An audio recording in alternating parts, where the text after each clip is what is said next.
తెలుగువారి ఆత్మ గౌరవం మీ తెలుగు యువసేన. గుంటూరు పశ్చిమలో ఏదైతే సంఘటన జరిగిందో నిజంగా చాలా హేయమైన చర్య, దుర్మార్గమైన చర్య. దీనికి కారణమైన వాళ్ళని పార్టీలకు అతీతంగా కఠినంగా శిక్షించాలి. ఆ మహిళ పైన చేయి చేసుకొని మహిళ బట్టలు చించేసి ఆ రోడ్డు పైన ఇలా లాక్కెళ్తున్నారు, కూర్చోబెడుతున్నారు చూస్తున్నాం.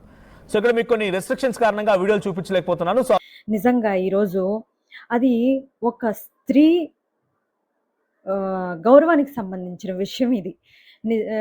ఈ విషయంలో అక్కడ ఎమ్మెల్యే అయినటువంటి గల్లా మాధవి గారైతే స్పందించారు. వెంటనే మేము పోలీసుల ద్వారా వ్యక్తిని పట్టుకున్నాము, తగిన శిక్ష పడుతుంది అని చెప్పేసి ఆమె అయితే వివరణ ఇవ్వడం జరిగింది. ఈ వివరణ ఏదైతే ఉందో దాన్ని పట్టుకొని యాక్చి ఛానల్లో కాపు కమ్యూనిటీకి చెందిన ఇద్దరు మాట్లాడుతుంటారు వాళ్ళ పార్టీలో. లేడీస్‌లో ఒక ఆమె ఉంటది. ఆమె నోటికి బూతులు ఏదొస్తే అది మాట్లాడుతూ ఉంటది. వాళ్ళు మాత్రమే మాట్లాడుతుంటారు ఆ పార్టీకి సంబంధించి.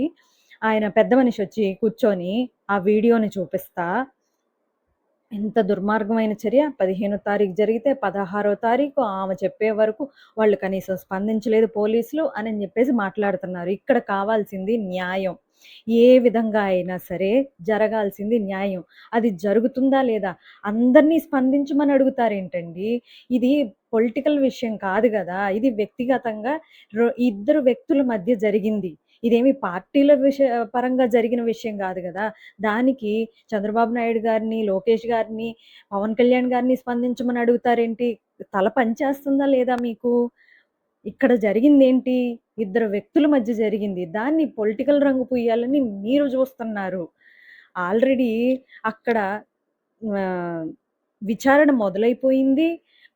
తీసుకోవాల్సిన చర్యలు తీసుకుంటున్నాము అని చెప్పేసి సంబంధిత శాఖల వాళ్ళు మాట్లాడేశారు.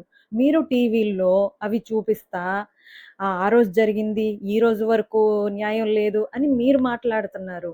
అన్యాయం అంటే ఏంటో తెలుసా? మీ ఎమ్మెల్యే కొడుకు ఒక అతన్ని, మేకలు కాసుకునే అతన్ని బైక్‌తో గుద్ది చంపేస్తే ఏదో చిన్న పిల్లాడు తెలియక చేశాడని మీ నాయకుడు మాట్లాడుతున్నారు చూసారా? ఎవరికి సానుభూతి చూపించాలో కూడా తెలియకుండా దాన్ని అన్యాయం అంటారు. అక్కడ కుటుంబానికి కనీసం ఎవ్వరూ దిక్కు లేక వాళ్ళు ఎంత ఇబ్బంది పడుతున్నారో వాళ్ళకి న్యాయం ఎలా చేయాలి అది ఆలోచించాలి మీరు. అలాగే అమరావతి రైతుల విషయంలో ఆడవాళ్ళ మీద మీరు చేసిన దాష్టికాలున్నాయే వాటిని దుర్మార్గం అని అంటారనమాట.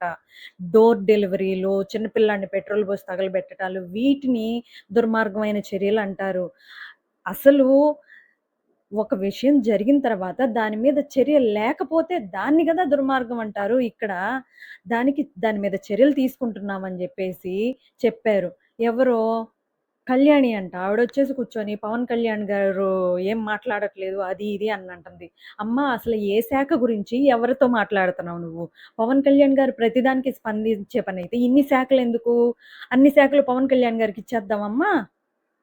ఆ శాఖ స్పందించినప్పుడు పవన్ కళ్యాణ్ గారి దగ్గరికి అన్యాయం అని వచ్చినప్పుడు పవన్ కళ్యాణ్ గారు ఖచ్చితంగా స్పందిస్తారు.